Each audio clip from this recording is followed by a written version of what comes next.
Good morning student. जैसा कि आपको विदित है कि हमने पिछले अध्याय भोजन एवं मानव स्वास्थ्य को पूर्ण कर लिया है और आज हमारा जो नया अध्याय है वह है रासायनिक अभिक्रियाएं एवं उत्प्रेरक, अध्याय नंबर 6। ठीक है, तो हम इसका अध्ययन करेंगे और इसका अध्ययन करने से पहले मैं आपको बता दूं कि जो बच्चे 10th स्टैंडर्ड में है और कंप्लीट वीडियो नहीं देख रहे हैं वो कृपया कंप्लीट वीडियो देखें ताकि आपको इससे क्या हो, फायदा पहुंचे। ठीक है, तो अब मैं अपने लेसन का टॉपिक लेने जा रहा हूं और टॉपिक होगा अपना भौतिक एवं रासायनिक परिवर्तन। भौतिक एवं रासायनिक परिवर्तन, यह हमारा टॉपिक होगा जिसमें हम पहले पढ़ेंगे भौतिक परिवर्तन। भौतिक परिवर्तन। अब देखिए कि भौतिक परिवर्तन होता क्या है, कि क्या होता है भौतिक परिवर्तन। तो भौतिक परिवर्तन का मतलब ये हुआ कि केवल पदार्थ के भौतिक गुणों में क्या होगा, परिवर्तन होगा, लेकिन रासायनिक गुण जो होंगे वो क्या बने रहेंगे, समान बने रहेंगे। यानी कि पदार्थ के गुणों में और अवस्था में क्या होगा, परिवर्तन होगा। अवस्था बदलेगी और उसके गुण बदलेंगे, भौतिक गुण। ठीक है, रासायनिक गुण नहीं बदलेंगे, केवल भौतिक गुण बदलेंगे और अवस्था बदलेगी, तो वो क्या कहलाएगा, भौतिक परिवर्तन कहलाएगा। वह परिवर्तन जिसमें पदार्थ के भौतिक गुण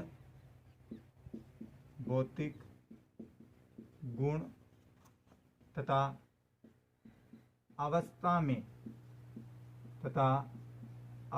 में परिवर्तन होता है उसे भौतिक परिवर्तन कहते हैं। भौतिक परिवर्तन कहते हैं। ठीक है, अब देखिए ये तो हो गई भौतिक परिवर्तन की परिभाषा। अब केवल बदल क्या रहा है, गुण और अवस्था। ठीक है ना, यानी कि जब भी परिवर्तन का कारण हटाया जाएगा, ठीक है ना, कि भाई कौन क्या परिवर्तन का कारण है, ठीक है ना, तो जब भी परिवर्तन का कारण हटाया जाएगा तो पुनः प्रारंभिक पदार्थ ही प्राप्त होगा। पुनः क्या होगा, पहले जैसा ही पदार्थ हमें प्राप्त हो जाएगा। यानी कि परिवर्तन का कारण हटाने पर पहले जैसा पदार्थ प्राप्त होता है। देखिए, तथा परिवर्तन का कारण हटाने पर पुनः प्रारंभिक पदार्थ प्राप्त होता है। प्रारंभिक पदार्थ प्राप्त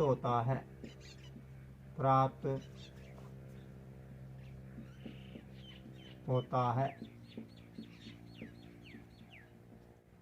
अब फॉर एग्जाम्पल जैसे जल, ठीक है ना, जब जल को गर्म किया जाता है तो जल पहले कौन सी अवस्था में होता है, द्रवित अवस्था में। कौन सी अवस्था में होता है, द्रवित अवस्था में। और जब उसे गर्म किया जाता है तो वो कौन सी अवस्था में बदल जाता है, गैसीय अवस्था, यानी कि भाप, वाष्प में बदल जाता है। और जब उस वाष्प को ठंडा किया जाता है, ठीक है ना, तो वो किस में बदल जाता है, ठोस अवस्था में बदल जाता है। यानी कि फ्रीजर में जब हम पानी को रखते हैं ठंडा करने के लिए तो उसकी क्या बन जाती है, बर्फ बन जाती है। यानी कि ठोस अवस्था को वो प्राप्त हो जाता है। लेकिन पदार्थ के गुण कैसे हैं, भौतिक गुण ही है, पहले जैसा ही पदार्थ प्राप्त होता है। यानी कि जल की अवस्था बदलती है, ठीक है ना, लेकिन जल जल ही रहता है। ठीक है, तो देखिए एग्जाम जैसे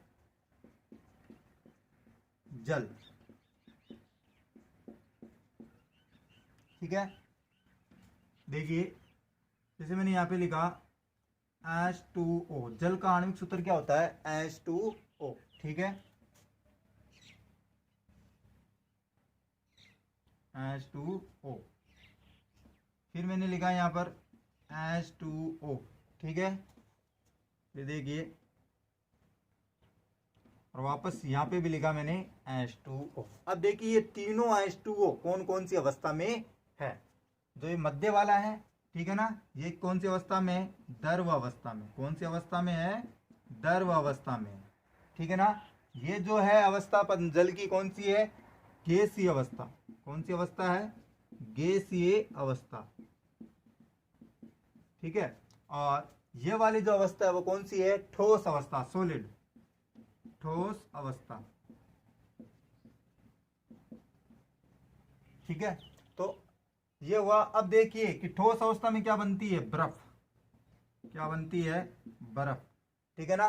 द्रव अवस्था में कैसा रहता है, जल, जल ही रहता है, ठीक है ना, जल, ठीक है ना। और जब इसको गर्म किया जाएगा तो क्या बन जाएगा, वाष्प बनेगी, ठीक है ना। तो यहाँ पे हमने लिख दिया वाष्प, ठीक है। अब देखिए यहां पर हमने इसको पहले जल को हम क्या करेंगे, गर्म करेंगे तभी वाष्प बनेगी। तो हम यहाँ पे लिख दिया हमने गर्म करना। क्या लिखा, गर्म करना, ठीक है। फिर हमने यहाँ पे क्या किया, पुनः गैसीय अवस्था को ठंडा करते हैं तो कौन सी अवस्था आती है, द्रव अवस्था आती है, यानी कि संघनन, संघनन, ठीक है। और ये जो है इसको हमने क्या किया, ठंडा। क्या किया, ठंडा, ठीक है ना। तो हमें कौन सी अवस्था प्राप्त हो गई, ठोस अवस्था प्राप्त हो गई, ठीक है। तो ये हुआ। अब देखिए कि इसके अंदर पहले जैसा ही पदार्थ क्या हो रहा है, हमें प्राप्त हो रहा है, ठीक है ना। जैसे हमने जल को क्या किया, गर्म किया, बनी क्या, वाष्प, ठीक है ना। फिर देखिए वाष्प को हमने क्या किया, ठंडा किया, ठीक है ना। तो या संघनन किया तो क्या बन गया, जल, ठीक है ना। जल को जब हमने ठंडा किया तो क्या बन गई, बर्फ, ठीक है ना। और बर्फ को जब हम गर्म करेंगे, ठीक है ना, तो वापस क्या बन जाएगा, जल बन जाएगा, ठीक है। तो अब देखिए इसके गुण, ठीक है ना। अब मैं यहाँ पे पहले बता दूं कि फॉर एग्जाम्पल, और भी एग्जाम्पल है, अन्य उदाहरण देखिए इसके, अन्य उदाहरण, अन्य उदाहरण, नोट्स उतारते रहिएगा आप। अन्य उदाहरण कि वो कौन कौन से उदाहरण है जिसमें केवल पदार्थ के भौतिक गुणों में ही परिवर्तन होता है। जैसे शक्कर का जल में क्या होना, विलय होना। शक्कर का जल में क्या होना, विलय होना। शक्कर का जल में विलय होना, विलय का मतलब मिल जाना, ठीक है ना। शक्कर का जल में क्या होना, विलय होना। नंबर 2, NH4Cl, ठीक है ना। NH4Cl, इसका नाम क्या होता है, अमोनियम क्लोराइड। क्या नाम होता है, रासायनिक नाम क्या है, अमोनियम क्लोराइड। और वैसे इसको बोलते क्या है, नौसादार। क्या बोलते हैं, नौसादार। ये Cl है, Cl है क्या अपना, ये नौसादार। तो NH4Cl का क्या हो जाएगा, ऊर्ध्वपातन। अब देखिए ऊर्ध्वपातन होता क्या है। ऊर्ध्वपातन पदार्थ की वह भौतिक रासायनिक अभिक्रिया होती है जिसमें अगर किसी पदार्थ को, ठीक है ना, यदि किसी पदार्थ, किसी ठोस पदार्थ को गर्म किया जाता है, किसी ठोस पदार्थ को क्या किया जाता है, गर्म किया जाता है, तो वो सीधे ही कौन सी अवस्था में बदल जाती है, गैसीय अवस्था में बदल जाती है, बिना द्रव अवस्था में बदले, ठीक है। यानी कि किसी भी ठोस पदार्थ को जब हम गर्म करेंगे, जैसे मान लो कि जल को ही किया, बर्फ को ही किया, हमने गर्म किया, तो वो किस में बदल जाएगी, सीधे गैसीय अवस्था में बदल जाएगी, द्रव अवस्था में नहीं आएगी। तो वही क्या है, ऊर्ध्वपातन है, ठीक है। तो ये हो गए 2 एग्जाम्पल। फिर देखिए ऊर्ध्वपातन के एग्जाम्पल भी होते हैं, जैसे आयोडीन, ठीक है ना, आयोडीन बनना, ठीक है ना, वो क्या है, ऊर्ध्वपातन की विधि है, ठीक है, जैसे 9th क्लास में हमने पढ़ा है। फिर देखिए आगे है इसके गुण। अब हम पढ़ेंगे गुण, गुणधर्म।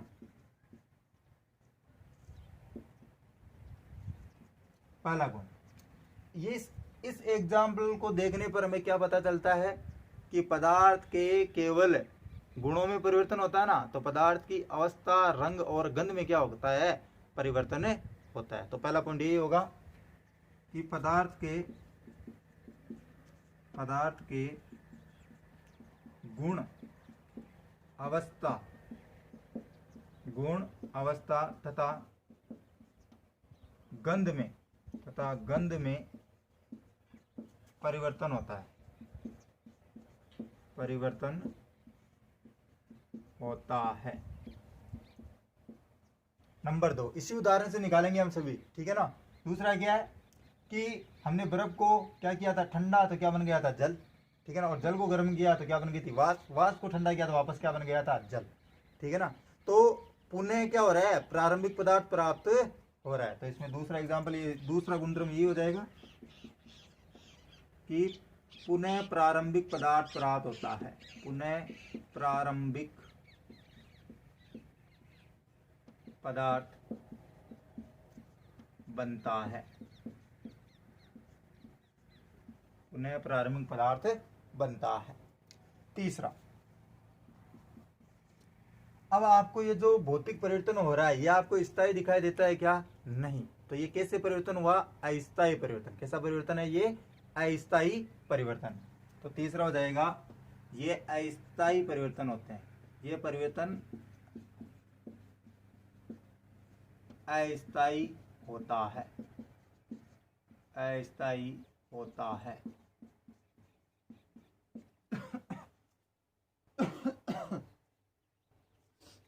फिर देखिए कि चौथा पॉइंट, इसमें नया पदार्थ बनता है क्या, इसमें नया पदार्थ नहीं बनता है, नए पदार्थ का निर्माण नहीं होता है। तो चौथा यही हो जाएगा,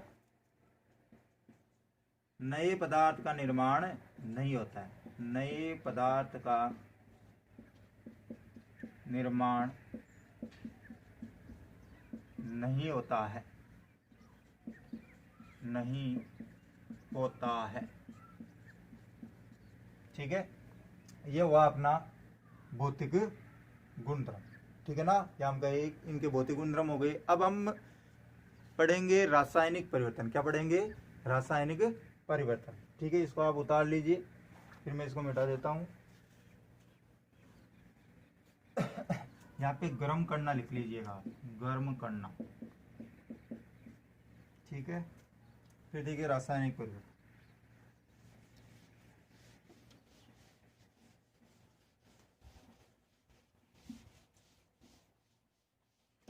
देखिए रासायनिक परिवर्तन क्या होता है।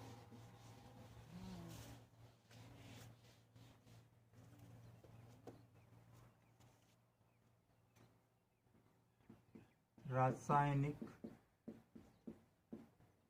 परिवर्तन,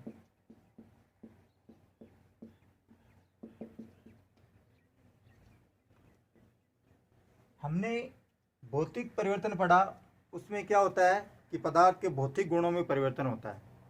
अब देखिए रासायनिक परिवर्तन में क्या होगा कि पदार्थ के भौतिक गुणधर्म भी बदलेंगे, रासायनिक गुणों में भी क्या होगा, परिवर्तन होगा, यानी कि संगठन और मात्रा दोनों वो बदलेगी। और इसमें क्या होगा, नए पदार्थ का भी क्या होगा, निर्माण होगा, ठीक है। तो अब हम देखिए इसको, परिभाषा देखिए इसकी कि रासायनिक परिवर्तन कि वह परिवर्तन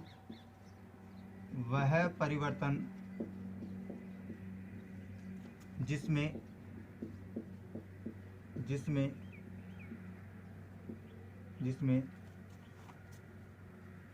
रासायनिक परिवर्तन के कारण रासायनिक परिवर्तन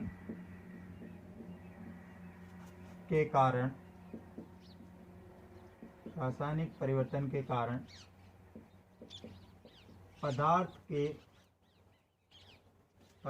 के रासायनिक गुणों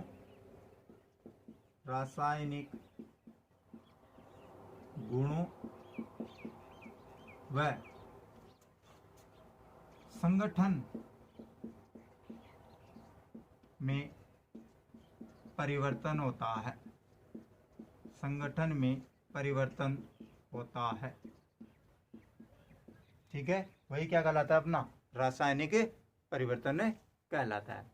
अब देखिए कि वहां पर परिवर्तन हटाने पर क्या बन रहा था, पुनः प्रारंभिक पदार्थ बन रहा था भौतिक परिवर्तन के अंदर। लेकिन यहाँ पर क्या बनेगा कि परिवर्तन हटाने पर यह आवश्यक नहीं है कि पुनः प्रारंभिक पदार्थ क्या हो, हमें प्राप्त हो, ठीक है। फॉर एग्जाम्पल जैसे कोयले को ऑक्सीजन की उपस्थिति में जलाया जाता है तो कौन सी गैस बनती है, कार्बन डाइऑक्साइड गैस बनती है। ठीक है ना। तो पहले मैं यहाँ पे लिख देता हूँ, परिवर्तन को हटाने पर, परिवर्तन को हटाने पर यह आवश्यक नहीं, यह आवश्यक नहीं कि पुनः प्रारंभिक पदार्थ प्राप्त हो, पुनः प्रारंभिक पदार्थ प्राप्त हो। ठीक है। तथा इसमें नए पदार्थ का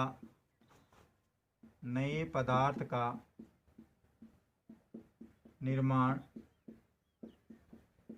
होता है। नए पदार्थ का क्या होता है, निर्माण होता है। तो देखिए एग्जाम्पल। ठीक है।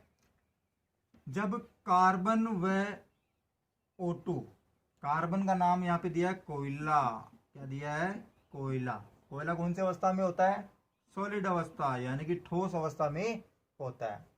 O2 यानी कि ये क्या है, ऑक्सीजन गैस है। ठीक है ना, हमने लिखा ऑक्सीजन। ठीक है ना। अब देखिए ये कौन सी अवस्था है, G यानी कि गैसीय अवस्था में। कौन सी अवस्था में है, गैसीय अवस्था में। अभिक्रिया होती है। ठीक है ना, तो क्या बनता है, CO2। ठीक है ना, क्या बन रहा है, CO2। तो इसी का नाम क्या है, carbon dioxide gas, carbon dioxide. क्या बन रहा है, कार्बन डाइऑक्साइड बन रहा है। ठीक है ना। अब देखिए कौन सी अवस्था है, ठीक है, गैसीय अवस्था है। ये कौन सी अवस्था है, गैसीय अवस्था। आई बात समझ में, कि जब कोयले को ऑक्सीजन की उपस्थिति में कह दो या वायु की उपस्थिति में कह दो, जलाया जाता है तो कौन सा नया पदार्थ बनता है, कार्बन डाइऑक्साइड बनता है, जैसे कि अपनी किताब में दिया हुआ है। ठीक है ना, थ्योरी लिख लेना आप इसकी नीचे। फिर देखिए इसके अन्य उदाहरण, अन्य उदाहरण, अन्य उदाहरण।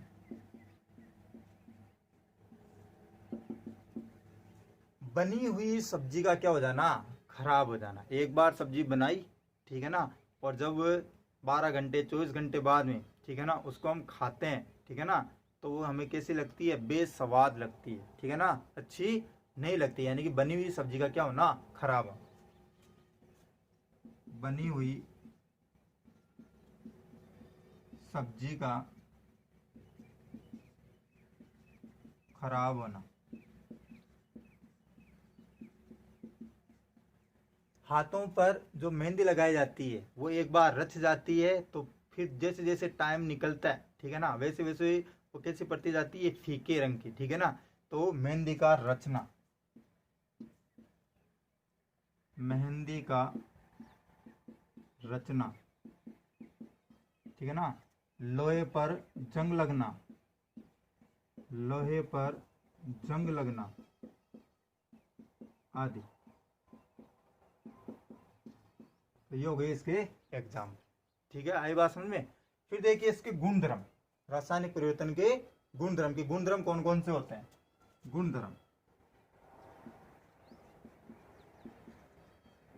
अगर भौतिक परिवर्तन के गुणधर्म याद होते हैं तो रासायनिक गुणधर्म के जो रासायनिक परिवर्तन है उसके गुणधर्म ऑटोमेटिक याद होते हैं। ठीक है ना, कुछ ऐसे गुणधर्म है जिसमें अपन को विपरीत करना होता है। जैसे मैं पहले लिखा दूँ आपको, ठीक है, कि नंबर 1 हमने पढ़ा था कि उसमें नए पदार्थ का निर्माण नहीं होता है, और इसमें क्या होगा, नए पदार्थ का निर्माण होता है। ठीक है ना, तो लिख दो, इसमें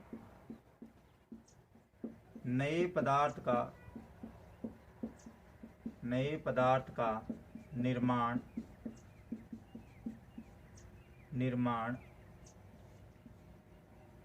होता है। ठीक है। एक हमने पढ़ा था कि परिवर्तन कैसे होंगे, स्थायी होंगे अस्थायी। ये परिवर्तन क्या होंगे, स्थायी होंगे। कैसे होंगे, स्थायी। ये परिवर्तन स्थायी होते हैं। स्थायी होते हैं। ठीक है। नंबर 3, उसमें हमने पुनः प्रारंभिक पदार्थ प्राप्त किया था ना।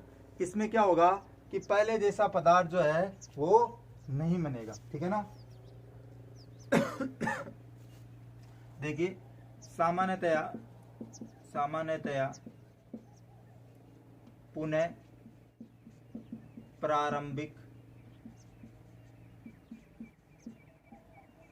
पदार्थ प्राप्त नहीं किया जा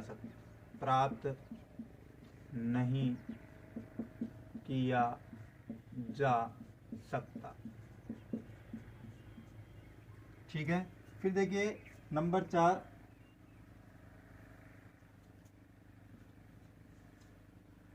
रासायनिक परिवर्तन के कारण रासायनिक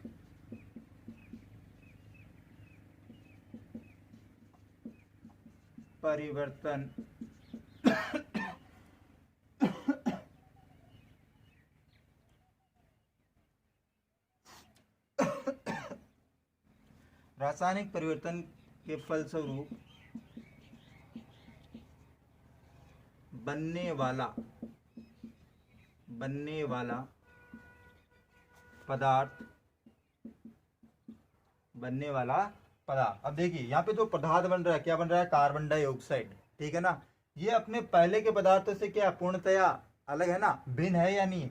ये तो नए पदार्थ बन गया कार्बन डाइऑक्साइड, जबकि ये क्या था? पहले ठोस अवस्था में था कोयला, और O2 क्या थी? गैसीय अवस्था में थी। अब ये दोनों में तो क्रिया हुई तो क्या बना? नया पदार्थ बना। यानी कि प्रारंभिक पदार्थ से गुणों और संगठन में क्या होता है? पूर्णतया भिन्न होता है। तो ये होगा अपना पॉइंट कि रासायनिक परिवर्तन के फलस्वरूप बनने वाला पदार्थ, ठीक है ना, प्रारंभिक पदार्थ से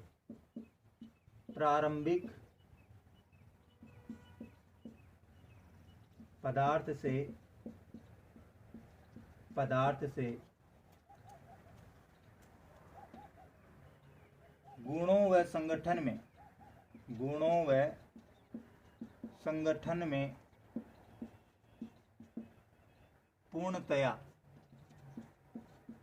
पूर्णतया भिन्न